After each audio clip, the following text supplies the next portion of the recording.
Бойцы батальона «Сомали» отразили очередную атаку украинских военных на позиции ополчения в Донецком аэровокзальном комплексе. Отмечу, что прорыв был осуществлен днем, приблизительно в 11 утра.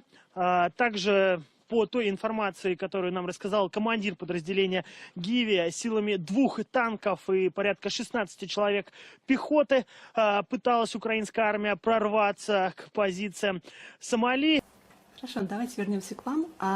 Вы не могли бы вы еще рассказать о Сомали, о вашем подразделении, то есть немного о его истории, почему название Сомали?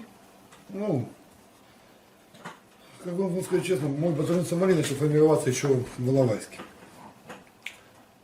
Но когда мы держали линию обороны, ребята стояли справа, это Марк и агроном держали Моспина, я в Иловайске.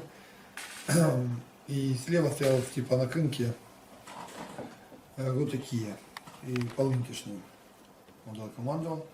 Он Полынь забрали выше, в бригаду там по тылам. И потом вот эти вот 3 роты начали выполнять операцию в Конжонково, Верхних Рынках. Вот промежуток мы брали. С поддержкой Арсена, он сверху поддерживал батальон на Восток, который поддерживали нас со стороны Ясиноватой. Я увидел, как ребята сложились вместе, что 2 300 у нас было всего лишь. Можно сказать, при такой тяжелой операции, да, это очень, могу сказать честно, даже для меня очень обрадовало. Ребята все сделали, все хорошо.